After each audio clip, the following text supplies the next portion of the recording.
Well, welcome everyone. It's been a very rough start to this, but we'll get through it. It's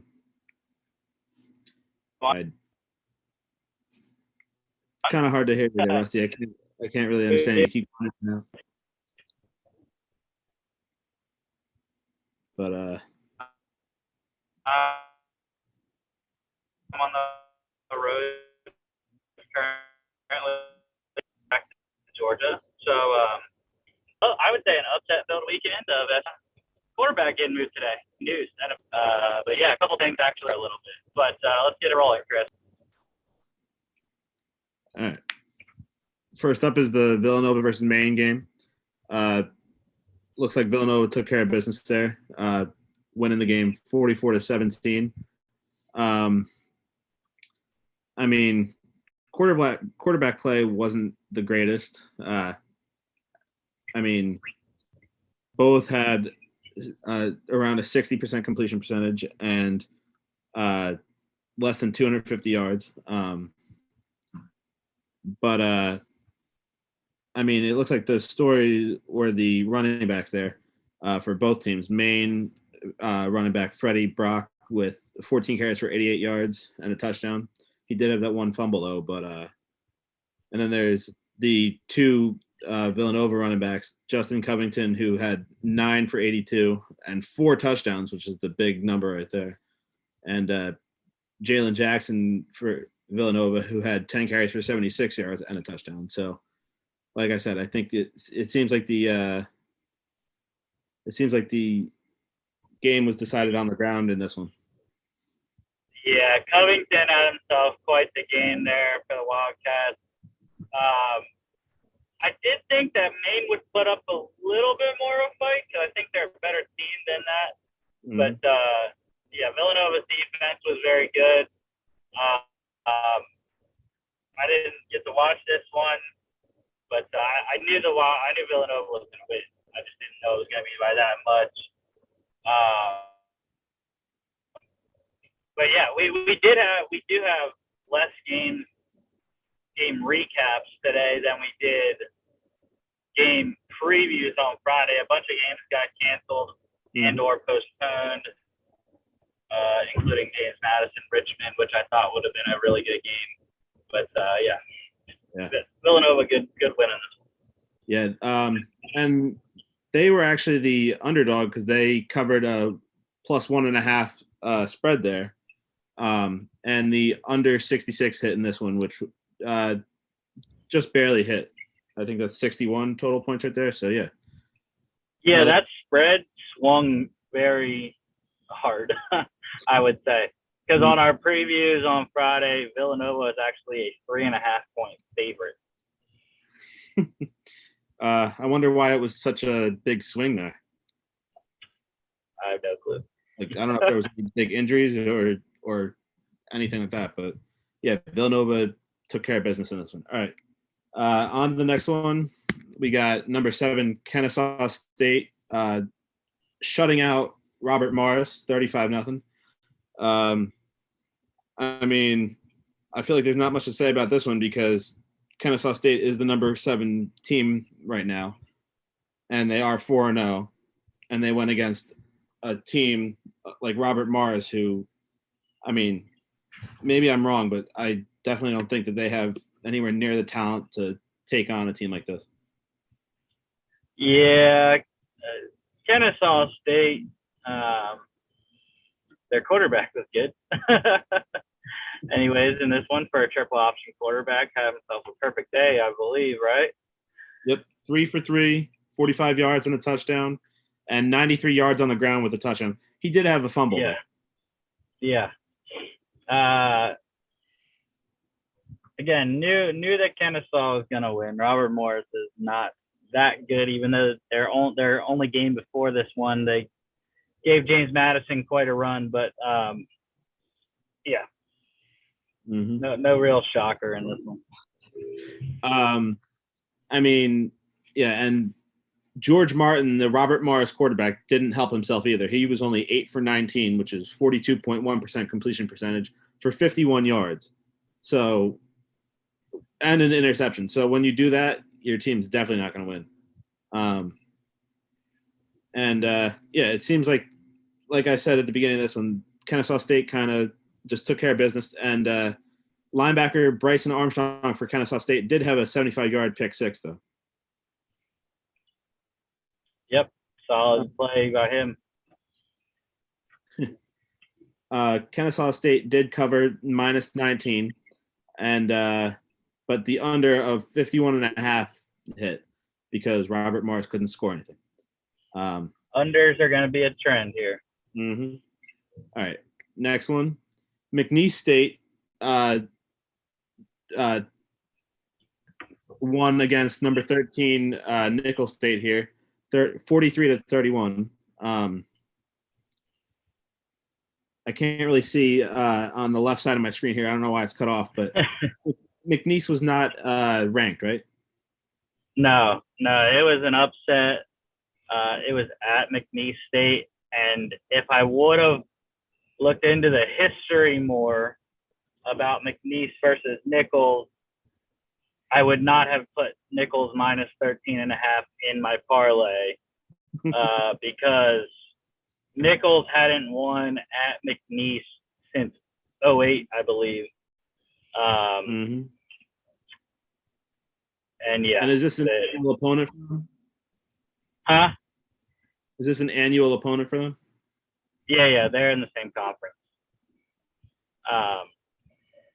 But yeah, Lindsey Scott really did all he could, but I think what made a difference was first name's Cody, right? Cody Orgeron. Yep.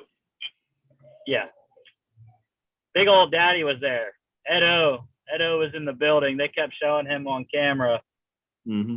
And man, he was fired up every time because Cody Orgeron put on a show. Yeah, he had a good Nicholls. Yeah, the Nicholls State defense had no answer for him. No answer for I'm blanking on his first name, but Price, the receiver there for McNeese. Mason Pierce. Oh, Pierce. That's right. Yeah. Pierce, little 5'9" speedster. They couldn't stop him either. So yeah, he had a 100-yard day there. Yeah, I mean, solid game, especially defensively by McNeese. Mm-hmm. I thought they did a good job of stopping Lindsey Scott in that offense enough to get the win. Yeah, they I don't know what to say about Nicholls State, though, because in their 4 victories, they've had 4 really good games. And then in their 2 victories, they've had really bad games. So yeah, it's kind of tough to gauge where they're at right now. We will come back to them in the rankings in a little bit, but yeah. Yeah, and this one actually dropped them now to 3rd place because it's Sam Houston State and Incarnate Word only have 1 in-conference loss. I forget who. I think Sam Houston State lost to Incarnate Word, and Incarnate Word lost to Nicholls State. Nicholls State lost to Sam Houston State. Mm-hmm. But yeah, like I said, this one drops them to 3rd now with 2 conference losses, so they're essentially eliminated from the conference championship. Yeah, with only a few weeks left. So, it'll be interesting to see what happens with the rest of the conference. But yeah, I don't know if they're gonna make it anywhere now.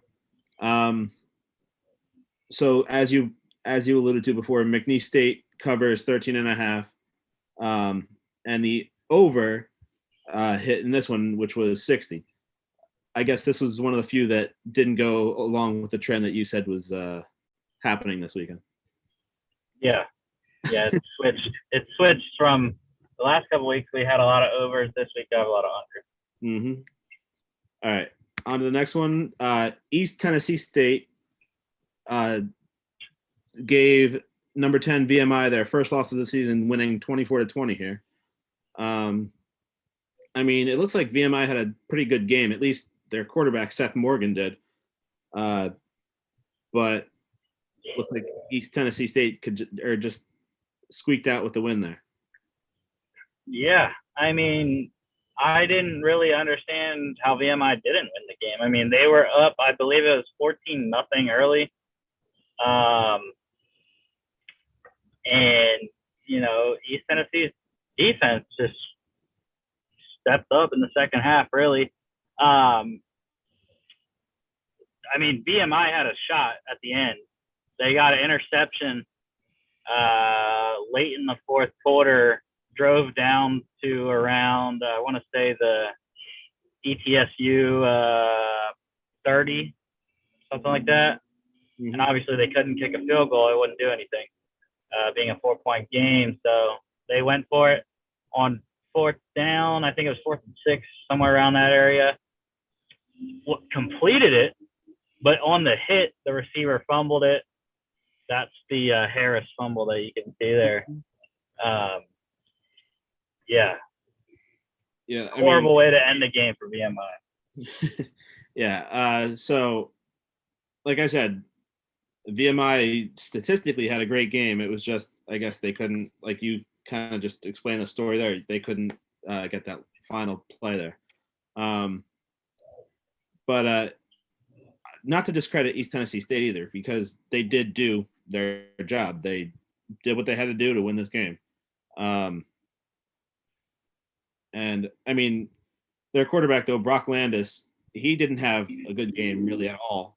He was 11 for 27, which is a 40.7% completion percentage for 148 yards. And he had a touchdown and an interception. So, I mean. Yeah. This one was also massive for ETSU in the conference standings because they were second behind VMI before this week. Mm-hmm. And that is the SoCon, Southern Conference. They are still behind by a half a game. VMI is 5-1 in conference. ETSU is only 4-1. They played one less game. So, but they also, I believe Chattanooga opted out of the rest of the spring season. So Chattanooga also only had one loss in conference at 3-1, but I don't think they're playing anymore. So that explains their drop that we'll get to later. All right, so East Tennessee covers plus 2.5, and the under just barely hitting this one, which was 48 when 44 points were scored. So, yep. If that last touchdown had occurred, that would have been over. All right. What's going on? All right. Next up, we got number 12 Jacksonville State taking care of business and beating Eastern Illinois 44-23. Jacksonville State was one of the teams that played in the fall, right? I assume so, being 8-2. So they've had a lot of practice this year, and they took care of business against Eastern Illinois. It looks like they had a decent game too. Their quarterback Zion Webb with a 66% completion percentage and 250 yards and 2 touchdowns, and he had another one on the ground too. So he was doing it all. Yeah. This is another one that knew what the outcome was going to be. Eastern Illinois is not good. Good for them though, scoring as many points they did against Jacksonville State. Though I will give them that. But yeah, Jacksonville State, good win coming off a loss to Austin Peay last week. Very close loss, 13-10. We'll get to Austin Peay later, but Jacksonville State's very much still in the Ohio Valley race here, tied with Murray State at 5-1 in conference. Yeah. I don't know. Maybe it's just me, but I feel like the fall games shouldn't count right now. But clearly they are still counting if their record is at 8-2 right now. Yeah, they played the most games in all the FCS right now. Yep. Jacksonville State covered a big line of minus 20.5. Barely covered though. They covered 21 points. Half pointer. Yep. And they almost got the over-under by themselves. The over-under was 45, and they scored 44. So it hit over. Thanks to Eastern Illinois there. All right. On to the next one. Again, as you just alluded to, Austin P here. They upset number 14 Murray State, winning 34-31. I don't know. Was this one a close one throughout, or did Murray State play catch up, or what? It was close throughout. I believe this was another one where Murray State, just like the VMI game, I'm pretty sure Murray State was up early, as far as I remember, anyways. I think it was 17-10 or something like that. And then, yeah, Austin P played a solid second half. And I can't remember without looking at the game if it was a game. I believe it was a game-winning kick for Austin P. That was the 3-point margin there. I don't know if you want to look up the box score or not. I was heading there right now.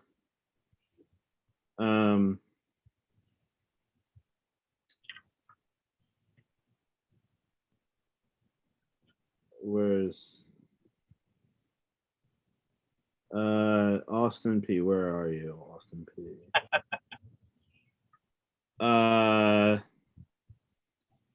Yeah, with 2 seconds left, Grant Paulette kicked a 33-yard field goal. Yeah. Unfortunately for Austin P, they from behind already. Austin P did come from behind. They were losing 31-24 in the fourth quarter. Yeah. Unfortunately for Austin P, though, they already have 2 conference losses, which puts them in third behind Jacksonville State and Murray State, who they've beaten in consecutive weeks.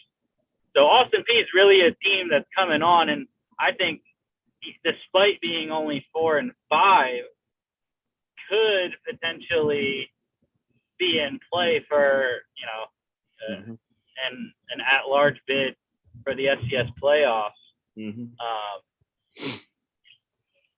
Because, I mean, they played in the fall as well, going 0-4. And they're they went 0-3. Yeah, because they're 4-2 in conference play in the spring here. So yeah, this is the exact opposite of Jacksonville State. I mean, the fall season kind of hurt them in this sense here. Like you said, they went 0-3 in the fall. So yes.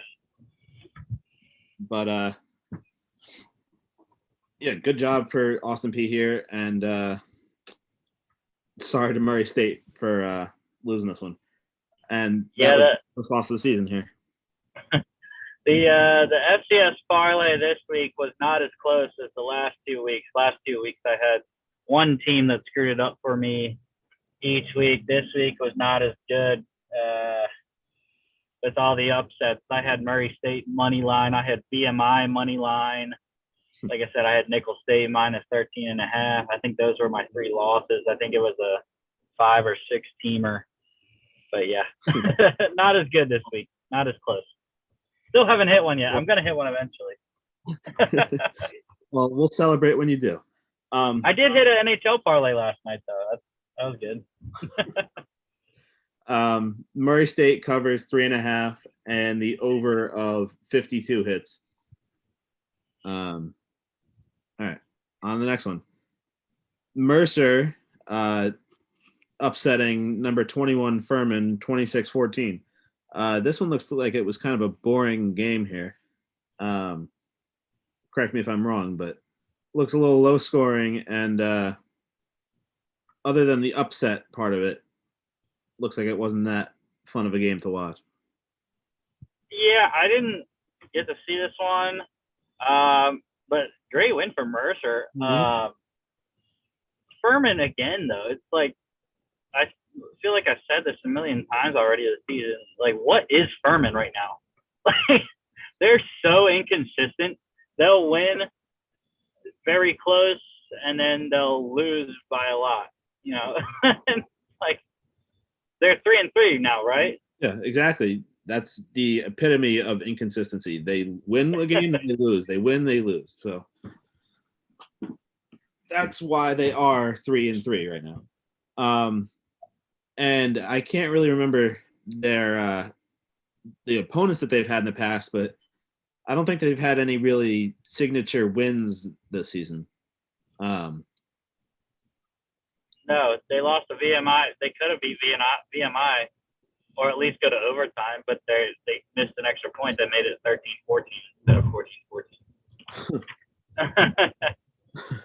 14-14. But I mean, look at Mercer's quarterback there, Carter Peavy. He had a great game. I mean, his completion percentage wasn't that great. He was 21 for 36, which is 58%, but he had 406 yards and 2 touchdowns, and he also ran the ball in for a touchdown as well. He did have 2 interceptions, though, but when you throw the ball around that much and get 400 yards, there's a good chance your team's going to win that one. Yeah, 2 interceptions is why Furman was still in it. Yeah. And then, well, I assume that they had a couple really big plays, though, because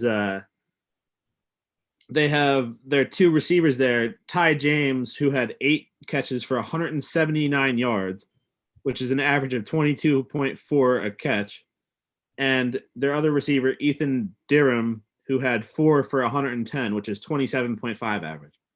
So, yeah, I'd assume that they had a couple really big plays. Yeah, Hamp Sisson did not have a good game at all for Furman, their quarterback. Yeah, he was just over 50%. Didn't turn the ball over, though. He was 177 yards and a touchdown, but no turnovers. But yeah, Mercer covers plus 10.5 and the under of 51.5 hits. All right. On the next one, number 3, Weber State taking care of business here, beating Southern Utah 19-16. I mean, this is a really low-scoring game. So, I mean, if you like defense, then maybe this game was for you. But this one definitely wouldn't have been fun for me to watch. Yeah, Weber State. I don't know what's been happening to them. They've been close last 3 weeks against UC Davis, Northern Arizona, and now Southern Utah. Still have one more against Idaho State, which, again, I would probably expect to be close, even though that's at Weber. Well, actually, it's a rematch. Mm-hmm. They played Idaho State week 1, blew them out 49-21. So, yeah, again, I don't know what is going on with Weber State. They continue to be ranked as the number 3 team in the country. Not so sure that they are. But, I knew Southern Utah was going to be their hardest game of the season, other than UC Davis. Because Southern Utah, regardless of being ranked or not, they're pretty scrappy. Yeah, I mean, kind of just to piggyback off what you were just saying, I've been saying that since the beginning. I didn't like that Weber State was ranked so high, and they continue to put out these performances where they barely squeak out the win. And I don't know why they're still ranked number 3, but well, I don't know if the Big Sky has a championship game or not, but if they do, it'll tell us a lot about what Weber State is, because they would have to play Eastern Washington, and I think Eastern Washington is a very solid team. Yeah, and although I do have to give them a little bit of credit, though, that this game is closer than it should have been. That last stat you have on the sheet here with I don't even want to say that guy's name, but he had a 25-yard block punt return for a touchdown. Yeah, let me get on the Zoom here so I can see the name, if I can zoom in enough here. Yeah, it's La'akea Kaho Ohano Davis. I love how there's just the Davis at the end. But yeah, he had that 25-yard block punt return for the touchdown that made it closer. I don't know. I'd have to look at the stats off the off the ESPN box score, but from what it seems, they missed an extra point somewhere, or they went for 2 and didn't get it, or they went for 2 on both of their touchdowns. I don't know, but 16. Weaver? Yeah, or no, Southern Utah, because they had 16 points, but they did score 2 touchdowns. Oh wait, they scored 2 touchdowns. So yeah, they I don't know. they got a safety, didn't they? If they did, it's not on the stat sheet here. Oh, okay, that's a different game. Never mind. There was a game that someone got a safety in, but not this game. Yeah, but like I said, I don't know if they went for 2 on both their touchdowns or if they missed an extra point, but we'd have to look that up, which it's not worth looking up right now. But Southern Utah did cover plus 17. That was a huge spread. And yeah, I don't know if like we've been saying, I don't know if Southern Utah actually played up to the competition or if Weber State played down to the competition. And then the under of 48 hit. Yeah, Southern Utah's extra point got blocked on their first touchdown, and then Weber went for 2 on their first touchdown to make it 9-9. All right, so on to the next one, a team you had just mentioned, Eastern Washington, the number 9 team in the country, taking on the number 11 team, UC Davis, and Eastern Washington won 32-22. Looks like there's a lot of action here on this one because there's a lot of stats on this slide. Yeah, I love Eastern Washington. Mm-hmm. Eric Barrier, Talolo Limu-Jones is just fantastic, dude. I mean, he is probably, just because I can't think of any other receivers right now in the FBS by name, he is probably my favorite receiver in the spring season so far, and I would watch out for him because I believe he's a junior. I could be wrong, but I'm pretty sure he's a junior. Mm-hmm. I would seriously watch out for him in the 2022 draft, depending on what he does in the fall here. Yeah, I mean, he's put up some pretty good numbers this season so far. In this game, he was 10 for 154 with 2 touchdowns. So that's a great game for pretty much any receiver.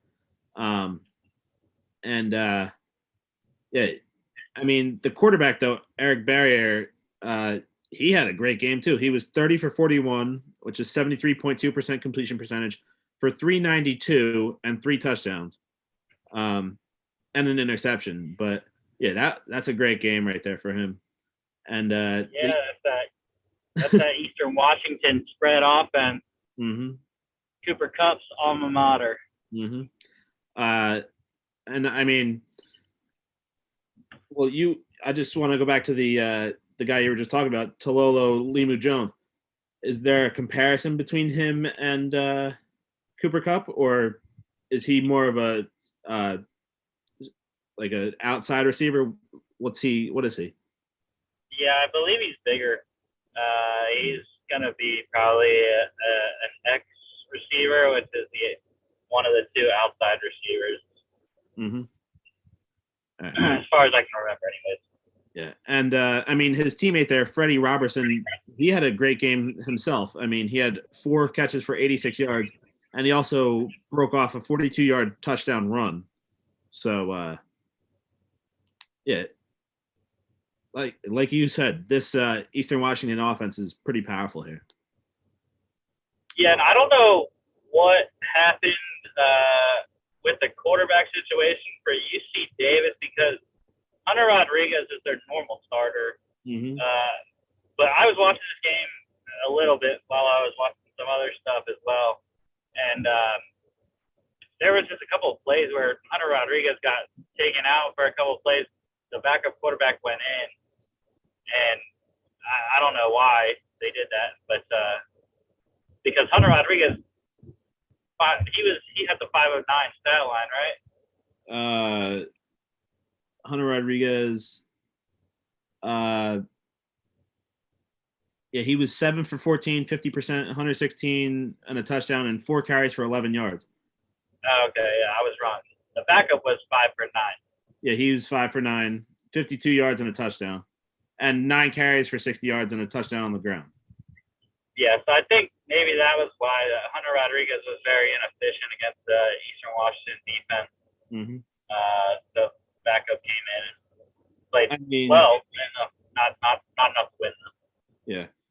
I mean, their stats were pretty similar, though. I mean, it was around the same completion percentage, and Trent Tompkins had significantly less yards, but yeah, he looked like he was a little bit more efficient on the ground there. It's all about scoring. Yep. But anyway, yeah, number 9, Eastern Washington, like I said, took care of business. They covered the plus 1.5. But this one apparently was supposed to be a high-scoring game because the over-under was at 68 in this one. So this one was under by a good amount. Yeah. I mean, 2 touchdowns. Eastern Washington's over-unders are usually in the 60s, regardless of who they play. Mm-hmm.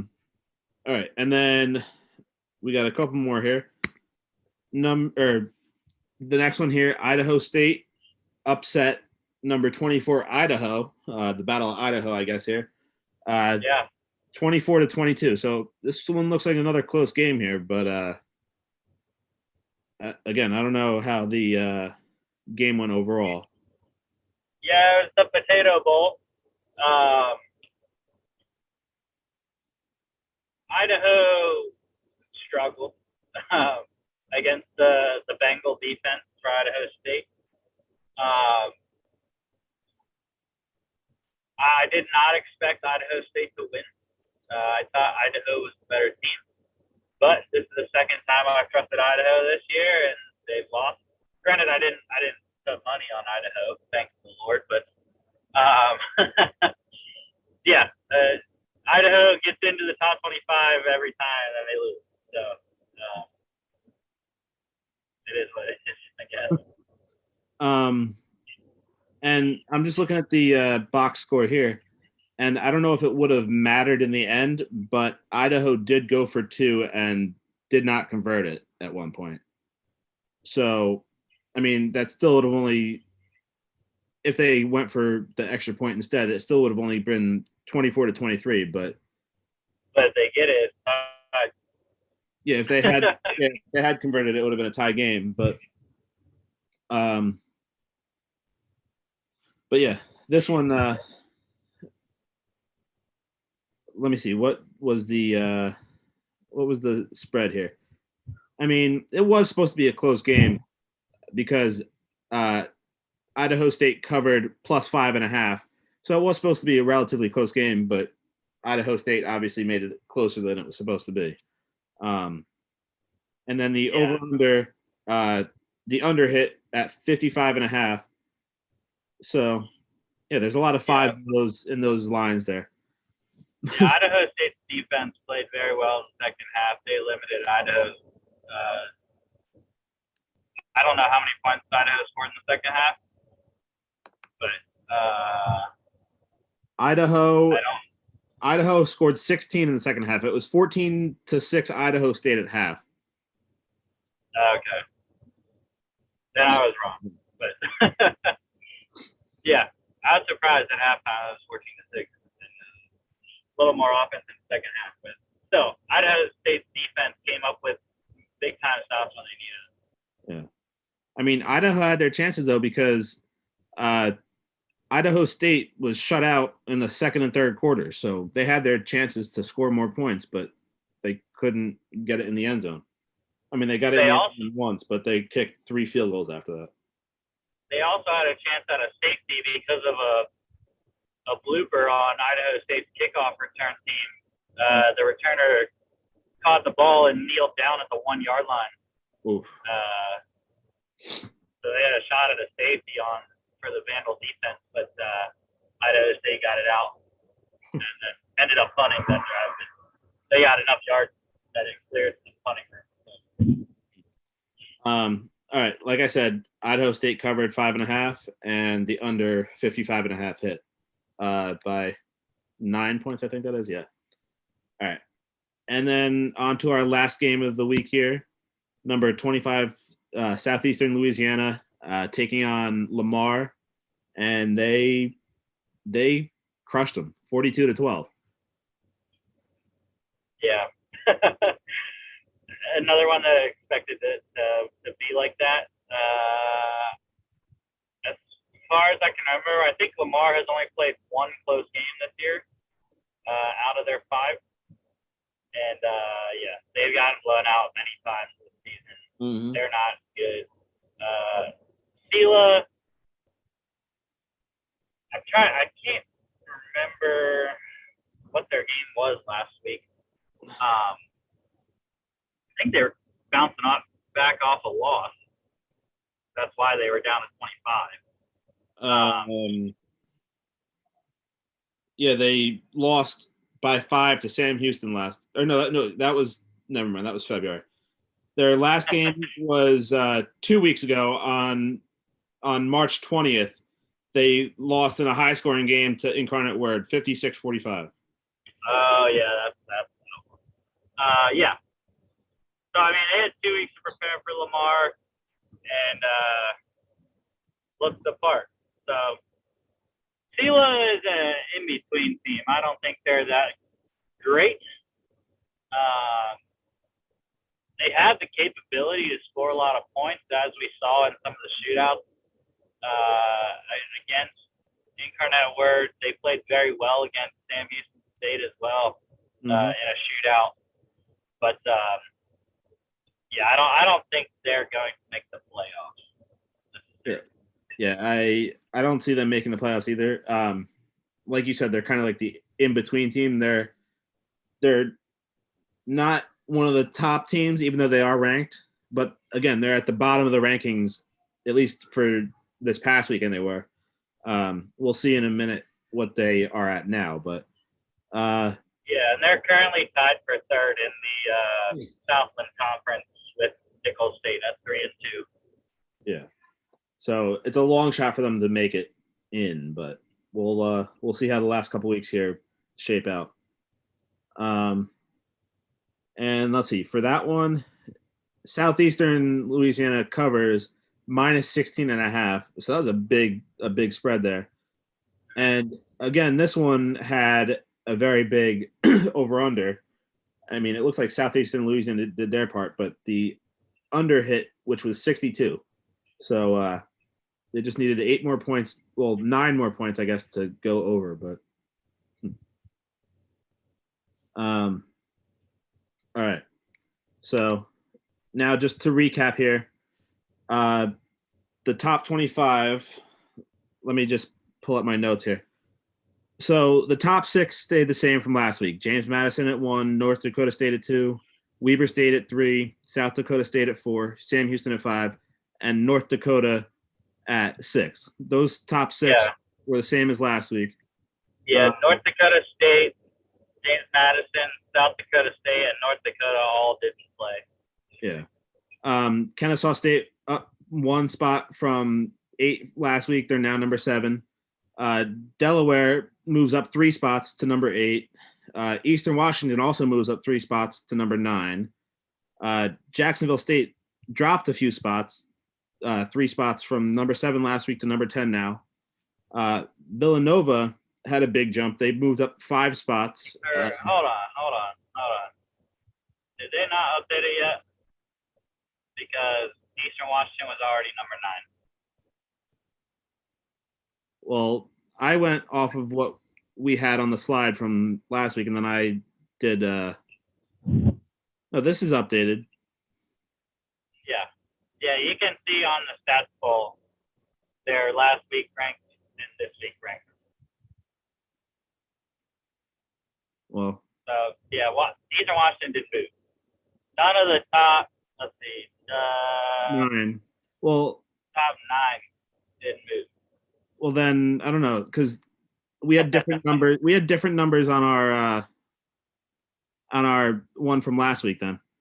Yeah, that screenshot was from last week. Well, that's because I didn't update. I forgot to get the screenshot, change it, so that's why it was different. Well, But yeah, Jacksonville State. I have it up right now. So, all right. So Jacksonville State moved up 2 from 12 to 10. Nova moving up 5 from 16 to 11. Richmond, they stayed at, or no, they moved up actually. Moved up 3 spots. 3 spots, 15 to 12.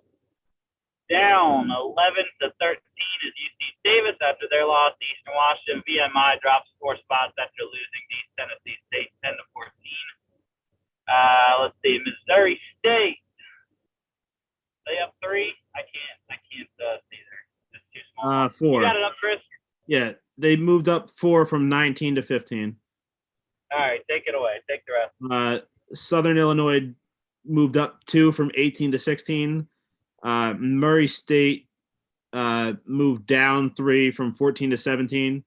Nichols State took a little bit of a hit, moving down 5 spots from 13 to 18. UIW moved up a spot from 20 to 19. Monmouth on the rankings for the first time here at number 20.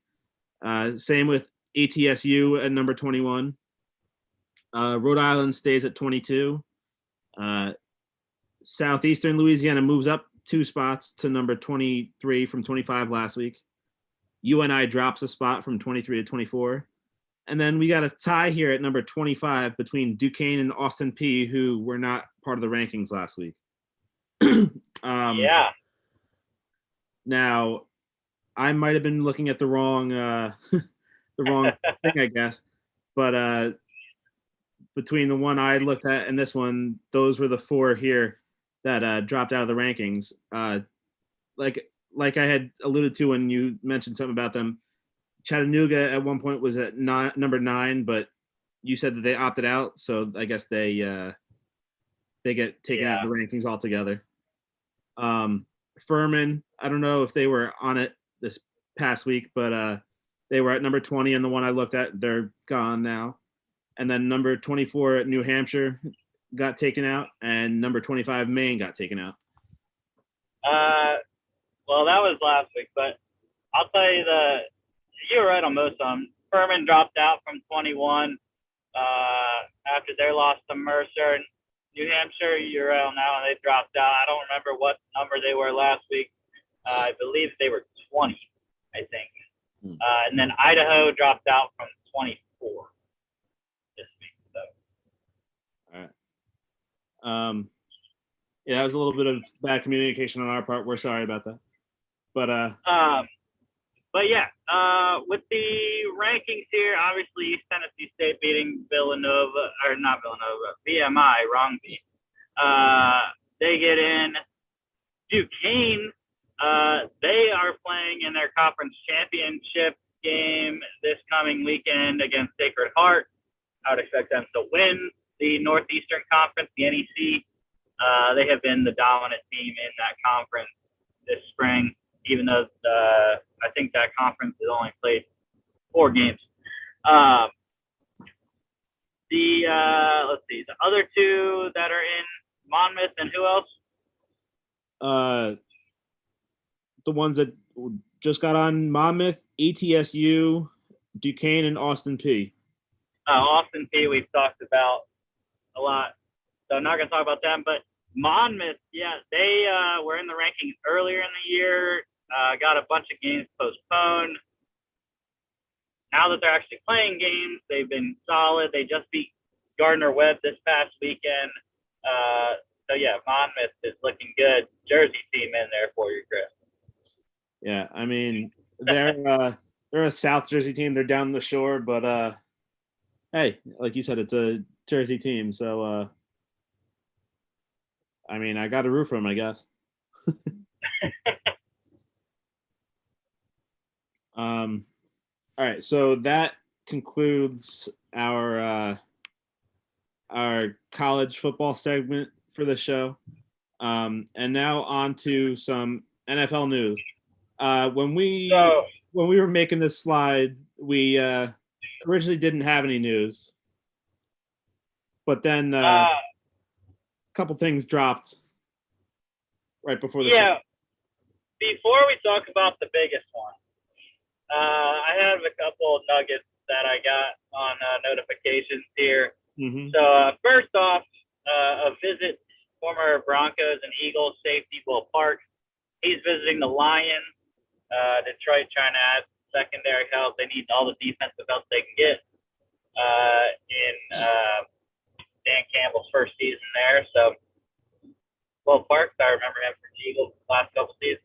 Pretty solid depth safety and special teams player there.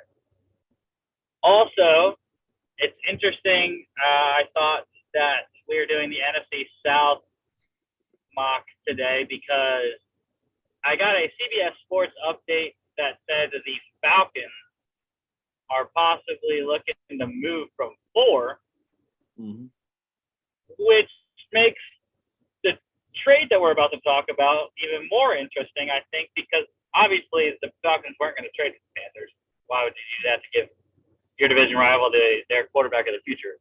But, yeah, apparently the Falcons are in talks with teams about moving from 4, which I know my friend Jack would be very angered by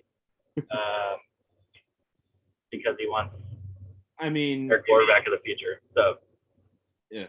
I mean, the only thing I can think of with that is that, I mean, I don't know how long they've been talking to other teams, but now with today's big news that came out, now they figured that they're going to get, at best, the 4th best quarterback in the draft, if that's what they were targeting. So now they figure, instead of doing that, move back and go for best player available or whatever else.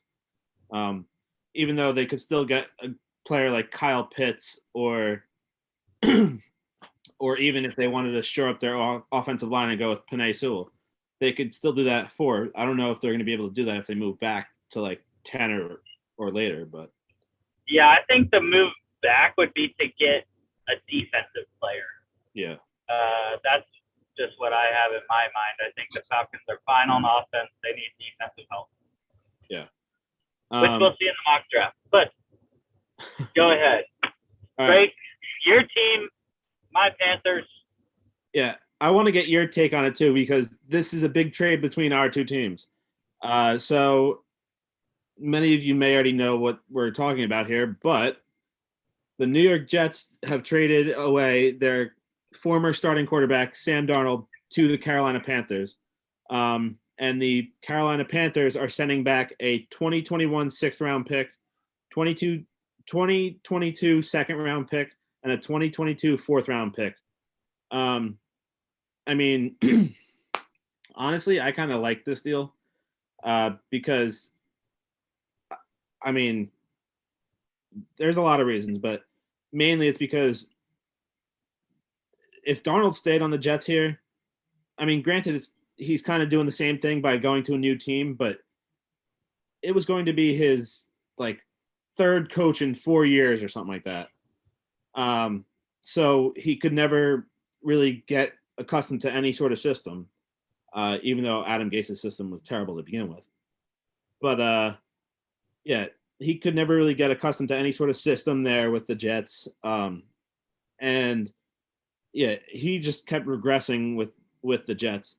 But I do think that if he had stayed, he would have had a pretty good season here with the Jets, but it was best for both sides to end the marriage there. And now in Carolina, he gets reunited with one of his favorite targets there with Robbie Anderson. So, yeah, I thought it was a pretty solid trade. Obviously, I'm on record that I am not a Sam Darnold guy. Never liked him when he came out in 2018. But that's what the Panthers are going for now. And seems like the next move for the Panthers is to trade Teddy Bridgewater now. That's what I've been hearing anyways. But, yeah, I think the Jets got pretty solid value. I, in my head, compared it to the Carson Wentz trade because, you know, they didn't get a first-rounder. They didn't get a conditional second-rounder like the Eagles did. But I thought a second rounder next year was pretty solid. Mhm. Fourth rounders, that mid-tier range where you could still potentially find a diamond in the rough as a day one starter. Mhm. You're probably not going to get a very big, contributor with that sixth round pick this year, but I always forget which way it goes in terms of future draft picks traded. I don't know if you know, Chris. So it's the second next year. Does that equate to a first this year or a third this year? I'm pretty sure it's a first this year that it equates to. Yeah, I would think so. Because I think it moves up a year whenever you trade a future draft pick. The actual value in terms of current draft year, I think it moves up around. Yeah. Yeah, I was happy with getting these picks. Would I have liked more? Yes, obviously. Who wouldn't want like the kind of trade packages that the Lions got for Stafford or that the Eagles got for Wentz? But like I said, Darnold to this point hasn't really worked out for the Jets. So, I mean, you had to go with what you could get, and with all those other trades that happened this offseason, I heard that the Panthers were probably the only suitor out there for Darnold. So, yeah, that was literally the only thing they could get for him. Yeah, I think the Panthers were pushing hard for Deshaun Watson the whole time. Texans kept saying no. And, once deadlines come up, we're 24 days from the draft right now. I think the Panthers just said they couldn't wait any longer. And I saw the one tweet that said, the Panthers and Jets have been talking for quite a while, weeks, and the Panthers' price just eventually kept going up, and Jets finally pulled the trigger on it. But, Joe Douglas, I knew this was going to happen when they hired Joe Douglas. Joe Douglas is a fantastic evaluator of talent and knows what he's doing. Yeah. Now, I mean, it's all but locked in that the Jets are going to go and pick Zach Wilson there with the number 2 overall pick, unless the Jaguars all of a sudden take him. But anyway, I would recommend it. Or unless what happened in our mock draft last week on Friday there, the Draft Network mock draft simulator, it had Lawrence at 1 like everyone. Trey Lance went to the Jets at 2. So we were doing NFC West. We were sitting there as the Niners, me and Rob at 3, and we're like, well, I guess we're taking Zach Wilson. So. I mean, yeah, that kind of – it's funny you say that too, because before we started recording here, I was on the Draft Network and I had hit start the draft, and the Jets took Mac Jones. But then I reset it. So we're going fresh right from the number 1 overall pick when we do it in a few minutes. All right. Yeah. But yeah, this was a big trade, and my first reaction when I first saw this trade was like, of course he has to go to the Panthers now because, as you know and as our viewers know, the Saints are my second team. So now he's going to haunt me on the Panthers. Well, the thing is, when you look at the division now, the Panthers are the only team that has, what it looks like right now to be the quarterback of the future. They still have Darnold for 2 more years because they are picking up his 5th-year option that came out after the trade happened. So they have him for 2 more years at least. If he doesn't work out, there's always the 2023 NFL draft. So. Yep. And the other thing too with this trade that I guess the Jets will have to figure it out, or I don't know what they're doing, but they need a backup. I mean, they already didn't have one with Darnold on the team because their backup right now is James Morgan, who they drafted in I believe it was like the 4th round last year. 4th, yeah. So he's the only quarterback on the roster at the moment. And I mean, obviously he's not going to be the starter. It's going to be Zach Wilson or whoever they decide to pick to. But yeah, there's not a lot of options left anymore. yeah. I mean, the other thing I was thinking about too is I don't know, maybe they do a second trade here and somehow send Bridgewater back to New York. I don't know. Back to the Jets again. I don't know. Where he never played. Yeah, I don't know. But this will be it'll be interesting to see because these two teams do play each other this year in Carolina. So we get to see the immediate impact of this trade. Yeah, I think it should be fine. Panthers-wise, fitting Sam Darnold in. It's a fantastic offense that Joe Brady runs.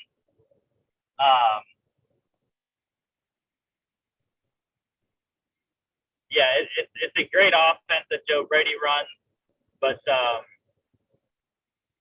I think the only issue is going to be that the Panthers really need to draft offensive line at number 8, which I'm praying, crossing my fingers, crossing everything here, that some miracle happens and the Falcons and Bengals go with offensive players, or Falcons go defense, whatever. Penei Sewell drops to number 8, and the Panthers get their left tackle of the future because they already have Taylor Moton at right tackle, Matt Paradis at center.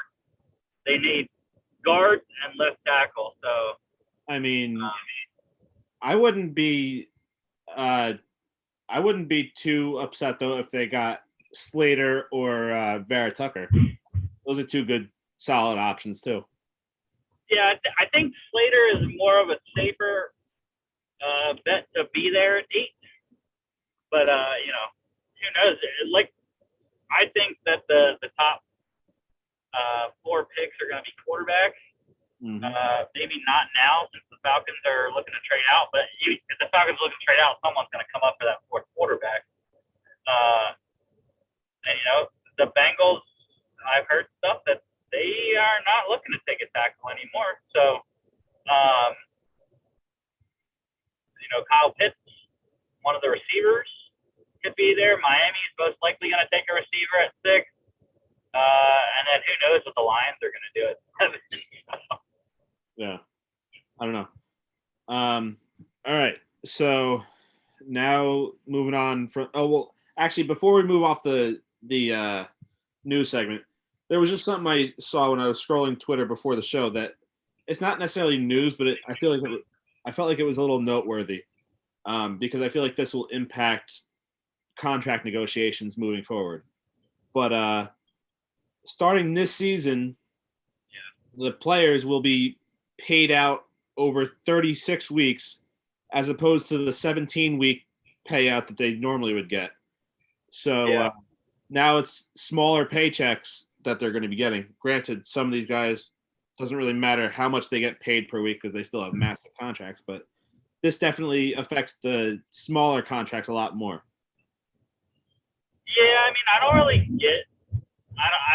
understand the reasoning behind it. But yeah, I mean, it's I guess better for the team not having to dole out as much throughout the season. But I think it also comes into play with suspension. That's one thing that works for the players, where they're not losing as many game checks or as much money as they would on a normal suspension. So that's one way that it works for the players. Like I said, the other way that works for the teams as well. So. Yeah.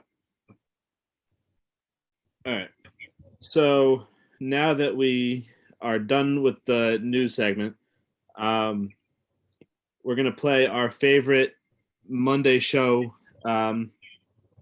Monday show game here, the Would You Rather game. So despite me having control over the slides here, I still have not looked at the Would You Rather segment part. So this will be completely new to me here. All right, so the first one here. Yeah, it's the two we're UNC. talking about North Carolina running backs. Would you rather have Javonte Williams or Michael Carter? Michael Carter's on the left, Javonte Williams on the right. Mm-hmm. You want me to go or you want to go first? You can go. All right, so for me, I know that I feel like most teams are higher on Javonte Williams. However, I like Michael Carter's style of play better. I've always been a bigger fan of the bruiser, run through you kind of running backs rather than the elusive, juking you out kind of running back. And even though they have statistically shorter careers because of all the wear and tear that does to them, I don't know. I feel like the bruiser running backs are a lot more effective and can get things done a lot more effectively and efficiently than the elusive guys. Because, I mean, there are some really good elusive guys out there like Kamara or Christian McCaffrey, just to name a couple. But there's the big bruiser running backs like Derrick Henry, even though he's on a level of his own. But like, I don't know.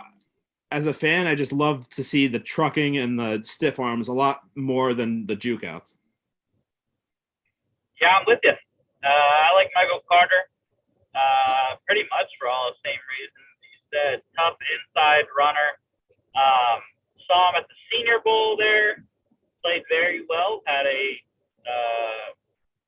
very long run that he actually juked out defenders. He can juke defenders too, as well as power through there. But yeah, I think early on he's gonna have the goal line role, which people will hate him in fantasy because he's gonna vulture touchdowns on the goal line. Uh-huh. The only issue that I see with him versus Javonte there is Javonte can catch the ball a lot better. So modern NFL back for Javonte Williams, but I still like Michael Carter for his toughness, like you said.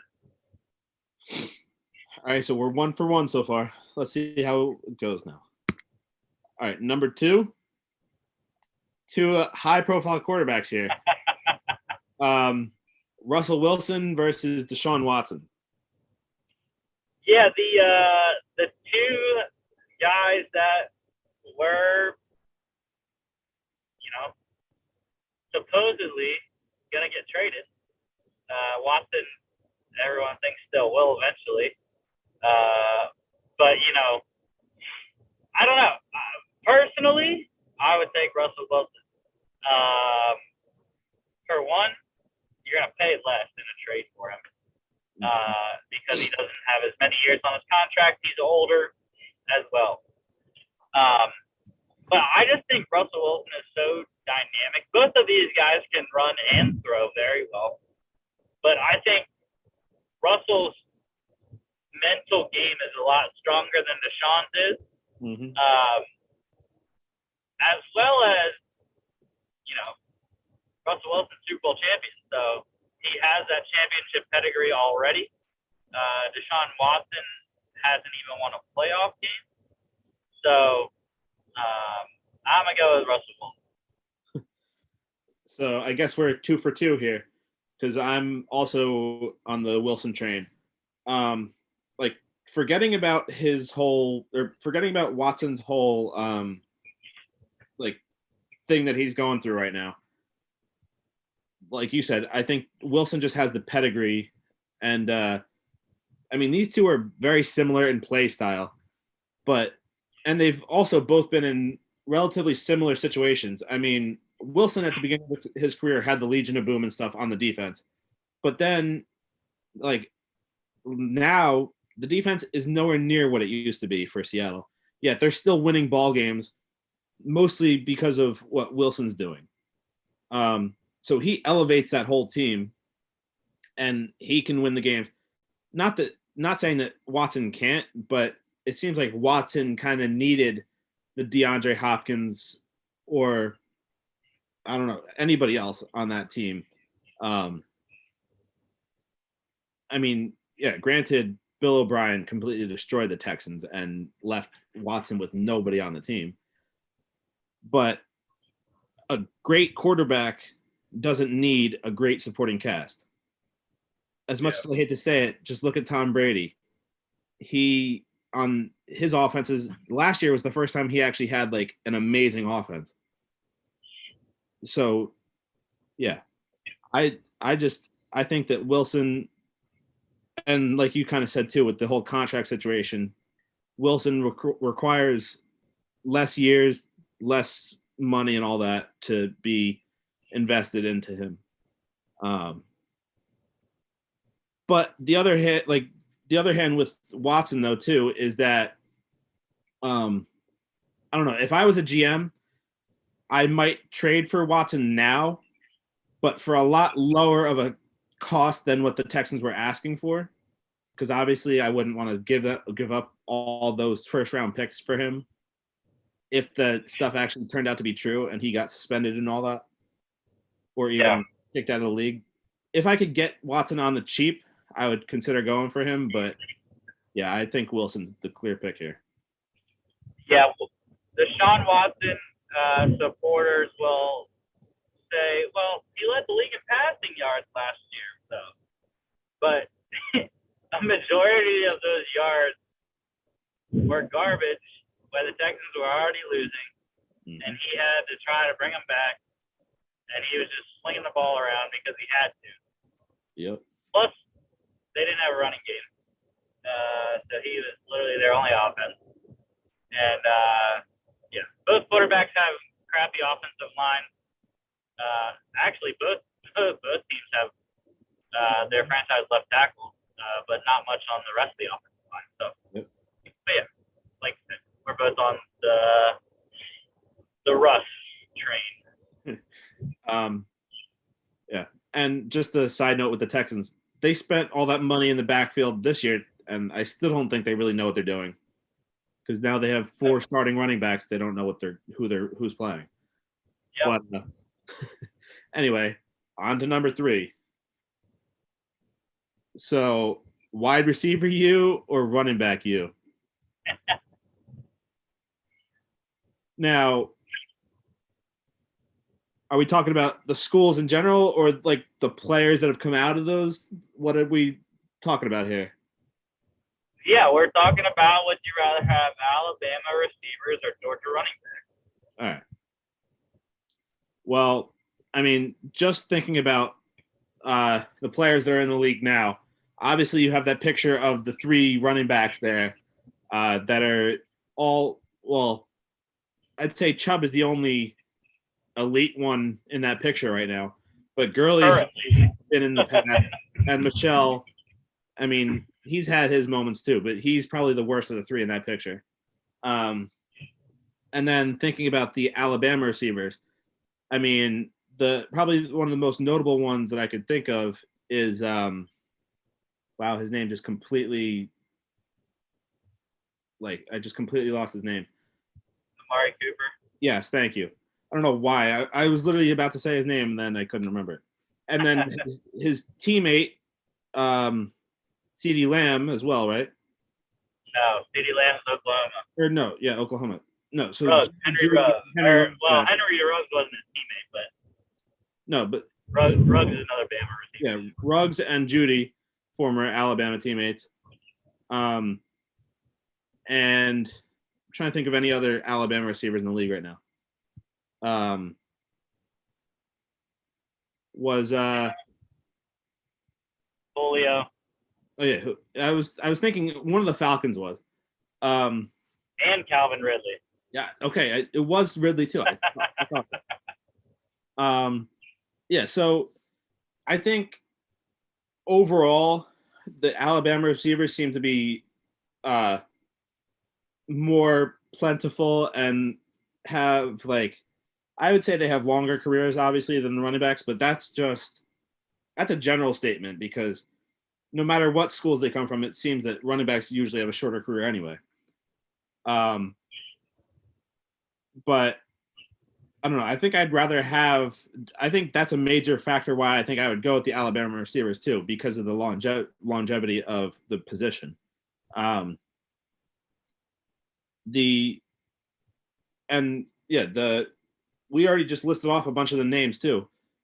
They are some of the best receivers in the league. Obviously, Julio probably is on the tail end of his career now. He might not be top 3 anymore, maybe not even top 5 anymore, but he's still up there in receivers though, and he's had a great career.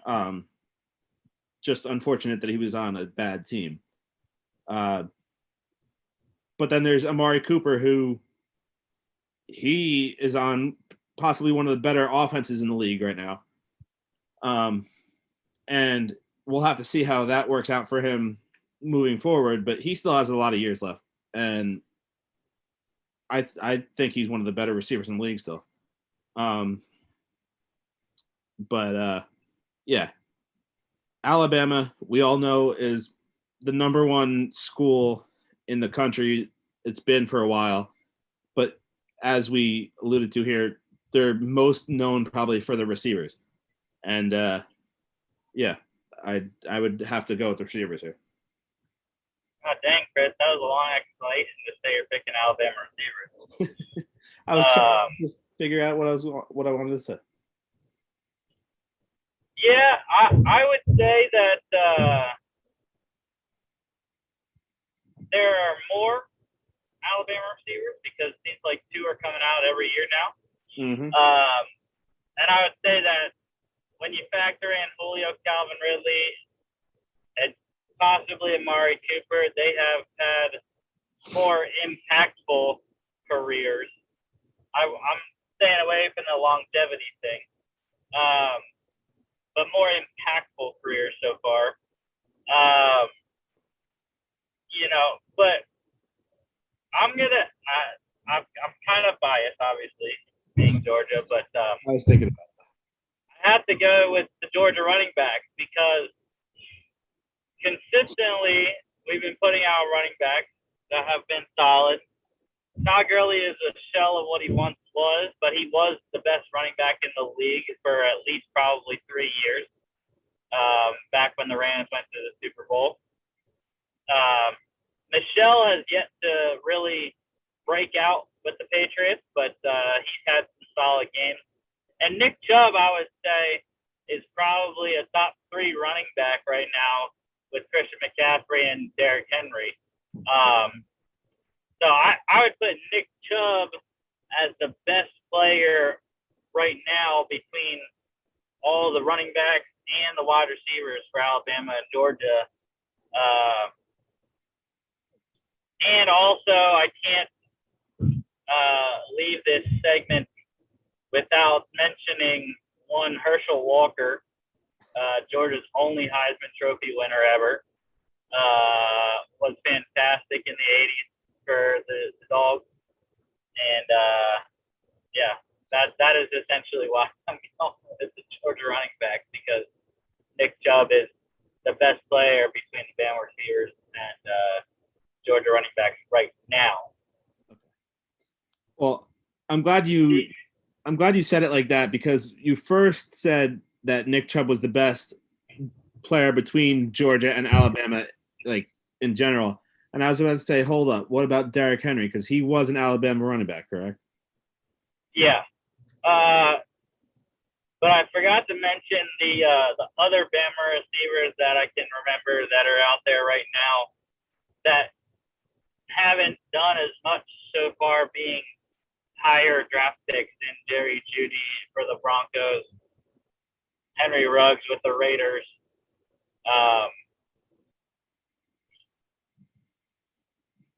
I don't know why I had other guys in my head that I can't think of, but you know. Well, we got to think of the guys that are coming in the draft this year too. Right. Yeah. Yeah. Devontae Smith, Jalen Waddle, they're going to be solid. Georgia doesn't have a running back this year, but they will coming up. I don't know if they'll be next year or the year after that because I believe he's going into his junior season this year in Zamir White. Mm-hmm. Zamir White is fantastic. He should be probably top 2 running back in 2022, possibly if he goes out for the draft. I don't know though. I haven't off the top of my head. I don't remember who all the other running backs are for next year right now. But yeah, Zamir White should be coming out. And when you want to rival that with Alabama receivers talking in the future, the only guy I can think of that is draftable right now that was on the Alabama offense last year is John Mechie, who surprised me in their national championship run. All right, so let's move on now from this one. And our fourth and I believe final would you rather for today is it's always non-football. So national championship is tonight for men's basketball. So Gonzaga or Baylor, this is probably going to be one of the best games. Chris, I don't know if you've watched much of the NCAA tournament or not. No, I haven't watched the games live, but I've seen most of the highlights from the games. Did you see what happened in the last Gonzaga game on Saturday? Yeah, it was. The shot heard around the world in overtime by Jalen Suggs for the Zags was just my jaw dropped that night. I was like, "Oh my Lord, he hit that shot!" And it was just crazy. I don't think something like that's going to happen in this game, but I believe it will go down to the wire. Everyone that knows me well knows that I am not a basketball guy, but I do watch March Madness every year. And now that I'm going to Marquette, I know the Big East. Granted, both these teams aren't Big East. It's the WCC for the Zags West Coast Conference, Big 12 for Baylor, obviously. But yeah, I have to go with Gonzaga. They are undefeated, 31-0 now. They're looking to be the first undefeated national champion since Indiana in the 70s. I don't remember exactly what year, but I know it was in the 70s. Hasn't happened since. And actually, the last 3 undefeated teams to reach the Final Four have all lost in the Final Four. They didn't even reach the national championship. So, yeah, I like Gonzaga. Baylor is very tough. They destroyed Houston in their semifinal game, which I didn't expect. But this game was actually supposed to happen in the regular season, I heard. Got canceled because of COVID. So now everyone gets to see it. This is what everyone wanted. So it should be a very exciting game, but I'm going with the Bulldogs of Gonzaga. Yeah, I would have to agree with you on this one, because they're still riding the high of that game-winning shot from the other night, and even though history and all that is against Gonzaga, being that they're the undefeated team and all that, I don't know. There's way too much pointing to them being the team to beat. I mean, this is supposed to be a close game. Gonzaga being favored right now by only 4.5 points. But yeah, the Gonzaga is just incredible. I mean, I keep bringing up the game from the other night, but all season they've been great. I mean, they're scoring almost 92 points a game, allowing under 70 points a game.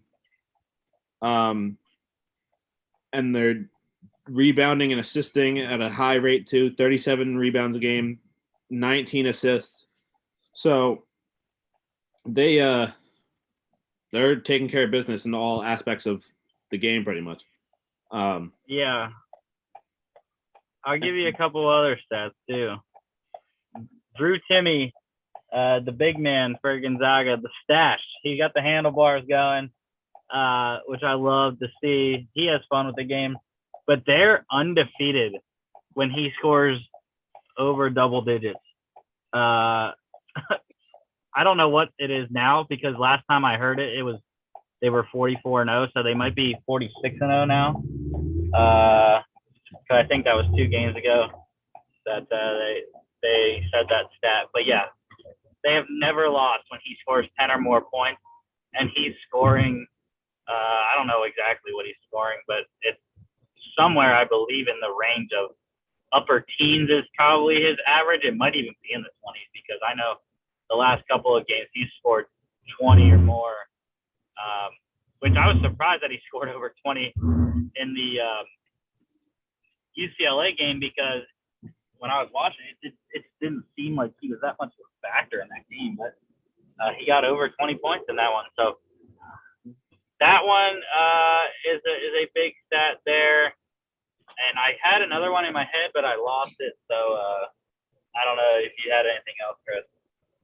Well, who were you just talking about? Drew Timmy, right? Yeah, Drew Timmy. Yeah, he's 19.2 a game. So, yeah. So he's their leading scorer. So when he does good, the team wins. Yeah, I did just remember that other one. That UCLA game was only the second time this entire season, 31-0, that they've won by less than 10 points. They've beaten everyone else by double digits every time. Well, I feel like this one tonight's going to be just as close, though. Maybe not just as close. I don't think it's going to be a game-winning shot, but I don't think it'll be more than 10 points in this one. Yeah, I agree. No, but I don't know if you saw this video. It's high-flying offense for Gonzaga versus very good defense for Baylor. Mm-hmm. No, I don't know if you saw this video from the other night, but I saw this one. It was a video. The girl was videoing herself reacting to the end of the game, and when UCLA tied the score with 3 seconds left, she was jumping up and down, all excited, happy, and then Suggs hit that game-winning shot, and the entire place just went quiet. It was hilarious to see it. But yeah. And Jalen Suggs, by the way, Mr. Basketball and Mr. Football in the state of Minnesota when he was in high school. Also, he is Terrell Suggs' cousin. Yep. Hey, that bloodline, like, can I get some of that? I mean, they're amazing athletes over there. Yeah. I am in Georgia now, Chris, so I probably will be going in and out. I noticed that you kind of dropped out a little bit there. All right, but that, I believe, concludes our Would You Rather segment. And now it's time for our NFC South mock draft here. We got, let's see, 1, 2, 3, 4, 5, 6, 7, 8, 9, 10, 11, 12, 13 picks to do. So yeah. Let me get out of this for a second. Yeah, no, like I said, I was trying to say anyways before, I'm in Georgia now, so I probably will be dropping. All right. Bucks, Panthers, Saints. Where's the Falcons? Okay. All right, so we're going to start the draft here. Do 3 rounds. And let's begin. So Trevor Lawrence, Zach Wilson, and Mac Jones come off the board. So now we have the Falcons at number 4. Do you think they go with Trey Lance, or do you think they go somewhere else?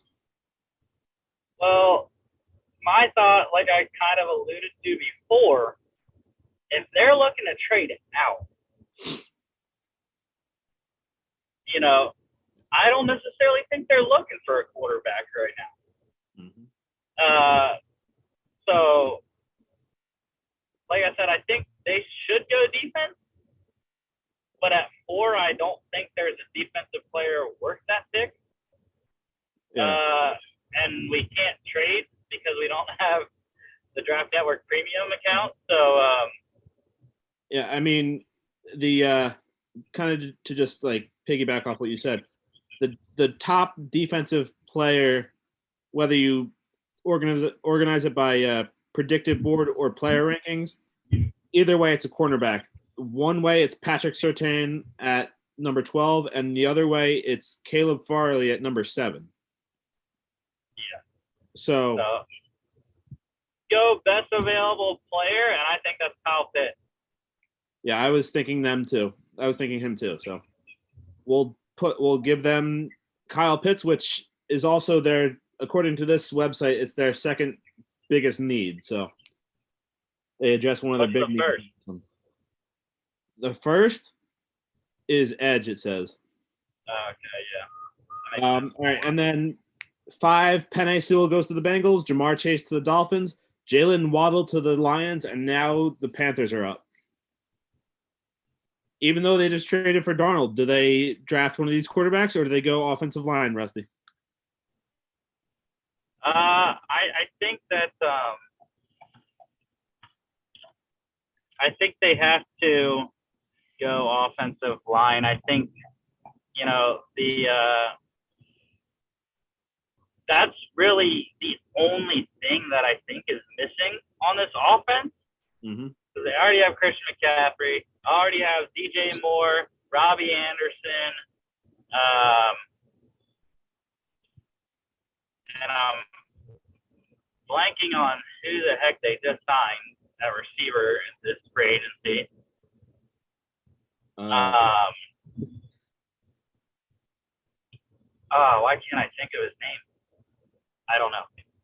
But yeah, they probably still do need another receiver. Mm-hmm. But yeah, I think it has to be Rashawn Slater. So that's who you're going with, Rashawn Slater? That's probably who I would go with, yes. All right. So that takes care of their biggest need of offensive tackle. The other two of their top 3 are cornerback and tight end. So, all right. Trey Lance to the Broncos, Patrick Surtain to the Cowboys, Micah Parsons to the Giants, Devontae Smith to your Eagles, J.C. Horn to the Chargers, Vera Tucker to the Vikings, Justin Fields to the Patriots, Najee Harris to the Cardinals, Darisaw to the Raiders, Jalen Phillips stays in Miami, Tevin Jenkins goes to Washington, Rashad Bateman to Chicago, Greg Newsome to Indianapolis, Trevin Moehrig to Titans, Jeremiah Owusu-Koramoah to my Jets, ETN to your Steelers, Samuel Cosme to the Jaguars, Ojulari to the Browns, Kwity Paye to the Ravens, and then the Saints are up now. So their top needs, according to this, are corner, wide receiver, and edge. Now, there's a couple of really good players available right here at this spot. We have Caleb Farley, which is probably one of the better available players right now. And that is their biggest need. But then another one of their big needs is edge, and Jason Owe from Penn State is still there. So I don't know if you have a preference between those two guys.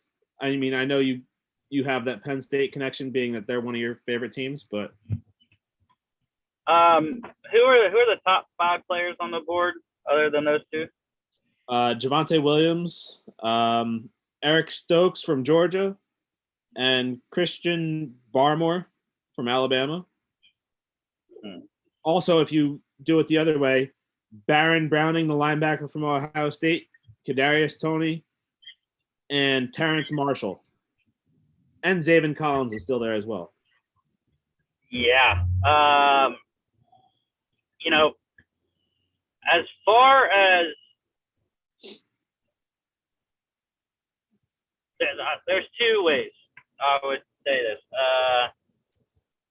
The best player to pick right now is Caleb Farley.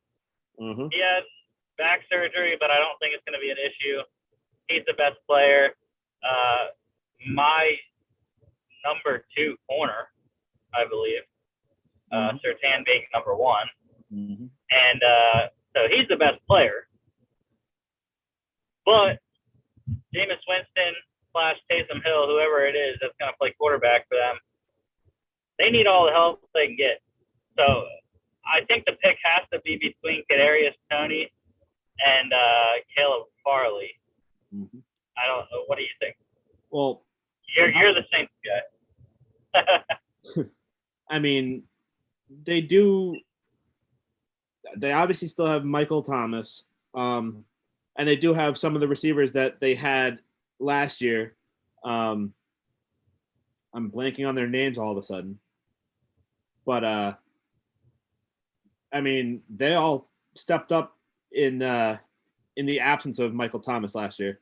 So I don't really think that, even though receiver is apparently their number 2 need, I don't see it as a big need. I mean, we both agree that the Saints were probably one of the most well-rounded teams last year. And even this year still, even though they lost a couple players. But they lost a lot. Trey Hendrickson, Denoris Jenkins, Von Bell. Mm-hmm. That's just defense. Offense, Emmanuel Sanders, Derek Cook. Yeah, but I think that they have enough on the offense, especially at receiver, to go with the best player available here with Caleb Farley. So I think that's who I would go with here. All right. So now Jamin Davis to Green Bay, Eric Stokes to Buffalo, Terrence Marshall to Kansas City, and now we are at Tampa Bay.